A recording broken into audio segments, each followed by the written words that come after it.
Prior to their arrival on Gielinor, we must first give some context and backstory to some of its main characters, especially those known to be the region's first settlers. Let us first dive into Morytania's most prominent figurehead, the feared Lord Drakan.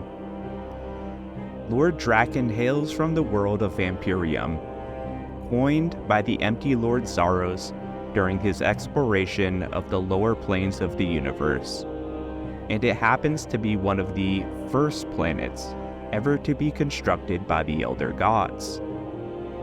It hosts what are referred to as the true vampires, meaning those who propagated their race by contaminating other races. And it also boasts a constant blood-red sky, a very robust number of castles and fortresses, and an endless amount of strange and dangerous inhabitants, including giant dire bats and monstrous maggots. Originally, the vampires were a predatory and instinctual race, acting in a very bestial manner, although they did possess a solid base of awareness. And after all the chaos and uproar that Zaros witnessed on Infernus, he introduced the concepts of society and culture to the vampires. This, in turn, threw them into a bitter civil war, eventually leading to an aristocracy consisting of 8 different ruling houses. In a book found during the Lord of Vampyrium quest titled A Taste of Hope, written by Lord Drakan, he provides a synopsis on all the houses. It reads, House Alzef. The ruler of Alzef was a contemptible vampire. Those they ate tended to be vampires from other tribes, and the other tribes loathed the Alzef. Such blood is thankfully rare since the birth of the new aristocracy and the Alzef now being wiped out. I had the displeasure of tasting some blood from their stores, which was disgustingly spicy and held a grainy texture. It is quite difficult to find humans that don't hold some form of contempt for vampires, but thankfully it requires an intense level of disgust before the taste of the blood is affected. House Draken. My favored blood was always that of my homelands. Blood tingled with the taste of optimism and hope.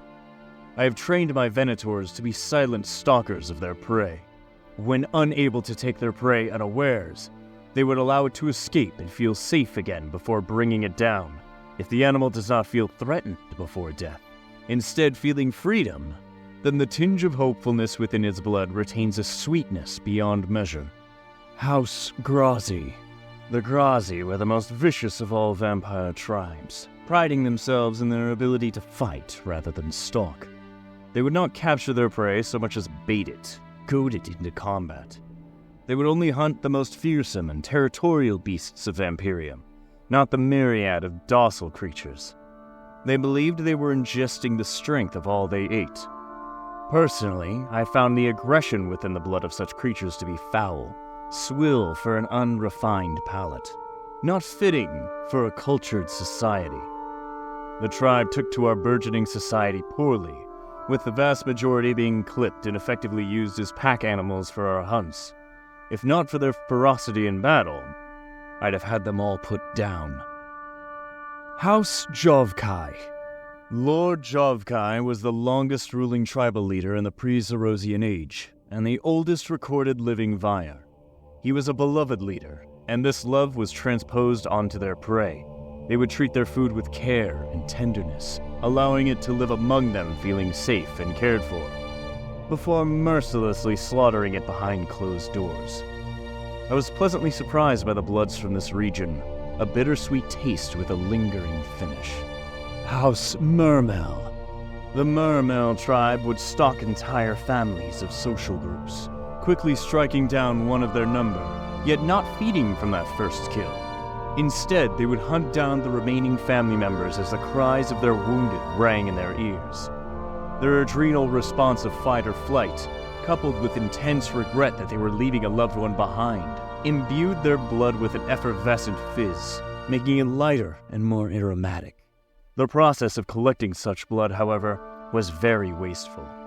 When the mermail were absorbed into House Draken, I decreed that the process only be used for special celebrations, with the primary victim's blood used to feed the lower-born Vyres. The House Pyra. Pyra were a loathsome tribe of carrion eaters, and their ways had no place in a modern vampiric society. They would capture whole families of creatures at a time, keeping them in appalling conditions until death took the weakest of them. Any survivors would be mournful of such losses, their grief heightened by being left with the corpses of their families in tight confines. Once entire families had died off, the Pyra would harvest their congealed blood for later consumption. The Pyra had vast stores of the solidified blood, and I'll admit that, out of curiosity, I did sample it. The smell was foul, the texture was greasy, and the thought of ingesting it sickened me. The taste, however, was surprisingly complex and rich. Nevertheless, the practice was abhorrent, and thus I had the entire blood stores of the Pyra destroyed, and the tribe alongside it. House Shaddam. Ah, the Shaddam. Their main source of food was from a race of creatures they had enslaved, a subjugation these creatures had willingly entered into, submitting to another so they would not have to make choices on their own. Perhaps they held a symbiotic need to attach themselves to our kind for survival. Regardless, the Shaddam were sadistic in their dealings with these beings, breeding them as both subservience and food. The blood of these creatures held a quality both salty and sweet, an intriguing combination, though not to my ideal tastes. House Vitor. The Vitor were enthralled to their long-dead founder, whom they considered a god. He was a figure of awe and wonder to the Vitor, and there were volumes of histories dedicated to him. Indeed, he was not only worshipped by his Vyres, but a number of sapient races sacrificed themselves willingly out of respect for him and House Vitor's opulent culture. These creatures are now scarce on Vampyrium, but I was able to obtain a source of their blood. It holds an incredibly fresh and pure taste. Pleasant, if a little bland. Drakan would eventually become the leader of his own house, House Draken. But let's take a step back for a minute before we explore that further. What about Drakan's origins, and that of his siblings? Well, we know that they were born to the matriarch of Vampyrium, and first emerged inside of a spawning pit, feeding on the blood of his kin, born within the same litter. This is expanded upon in a book titled The Old Blood, written again by Lord Drakan. It reads, "In my first moments, there was only flesh, roiling, ubiquitous. Then there was will. As I wormed my way through the flesh that was not me, movement became easier, and the churning, in turn, more fierce. Something membranous broke, and my body filled with overwhelming sensation. I know this now to be shrieking, chittering, hissing chaos. But then it was the only sound I knew. The urge to move was subservient to another need, deeper and more primal. I latched onto the nearest flesh that was not my own. Pain hard and sharp as fangs burst forth from raw gums for the first time, and I gorged to the sound of strangled mules. I surged forth, filled with blood strength, until I grasped something else. Earth, hard, cold, and glorious freedom. I pulled myself from the spawning pit and the squirming bodies of my kin. I stood on trembling legs and stretched my mucus-crusted wings. For the first time, my eyes prized open. I beheld Vampyrium's blood bow. I raised my head and howled. Aside from their birth, little is known of Drakan, Draenor, Rhaenys, and Venescula's early years, other than soaking up all the wisdom and knowledge imparted onto them by Zaros, guiding them through discipline and principle. Like mentioned previously, Drakan became the mainstay representative for their clan and ruled with an iron fist, over time defeating several smaller and weaker houses by killing their leaders, thereafter absorbing some of the surviving houses into his own. Other tribes, though, were exterminated entirely. Once again, in the book titled A Taste of Hope, Drakan speaks of the skirmishes in the early days of the clans. It reads, "As the head of the newly formed House Draken, I drank in Lord Zaros' lessons more eagerly than my peers. Before the concept of laws were passed on to our newborn aristocracy, I seized the opportunity to co-opt my neighboring houses by draining their leaders of blood. These smaller houses fell under my leadership, and the House of Draken became the prevailing power on Vampyrium.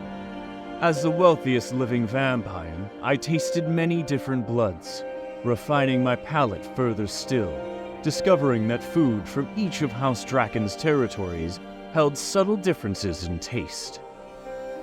Drakan's conquest of the other houses did not come without defeats of his own, however. When Drakan's house was weaker, it lost several battles to other houses. In these next two examples, you will understand the ruthlessness of the Drakan name.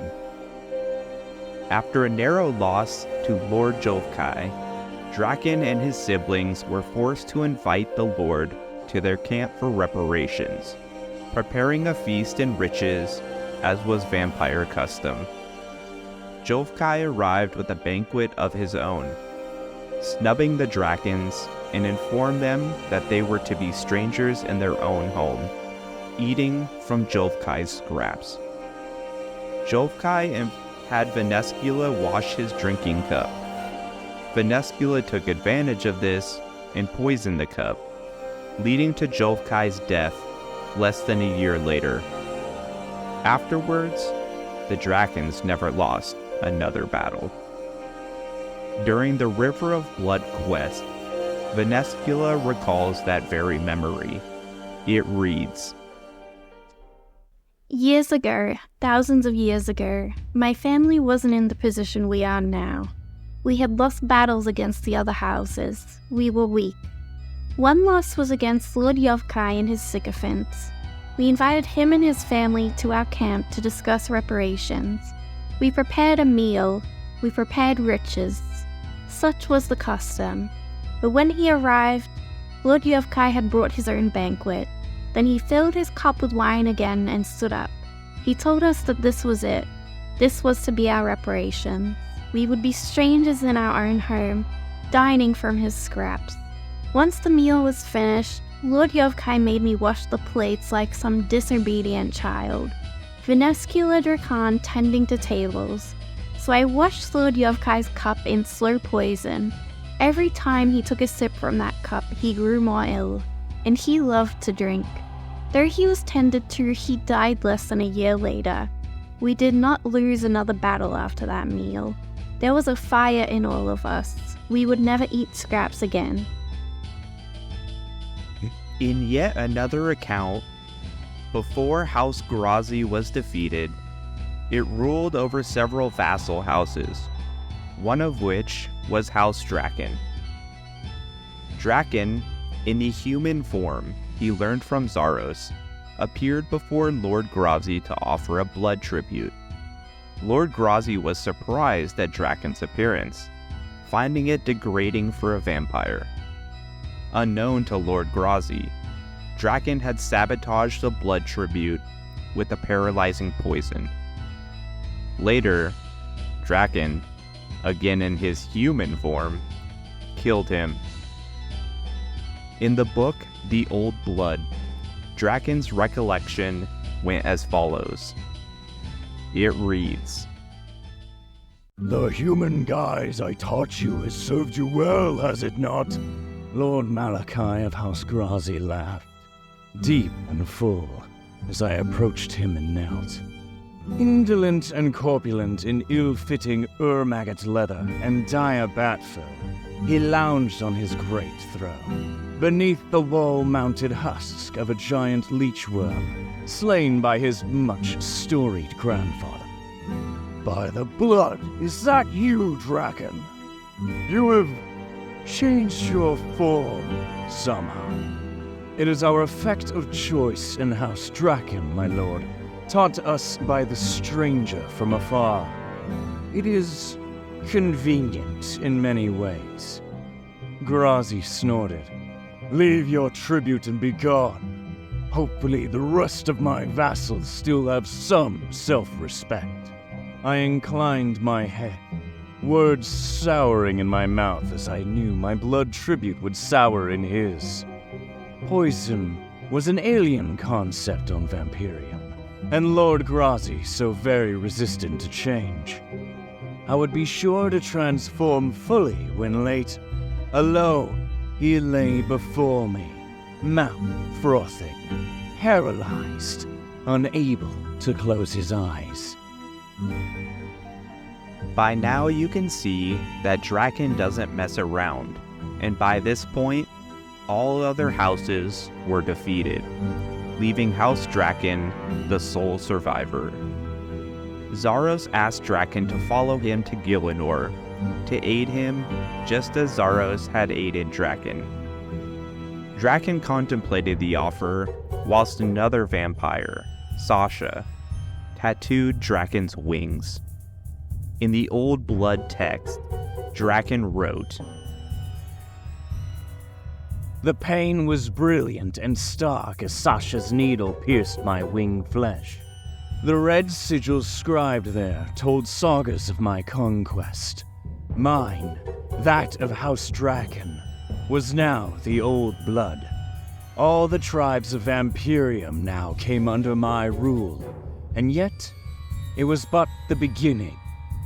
The stranger from afar urged me to follow him, to come to a new world and aid him with his grand designs, as he had with mine."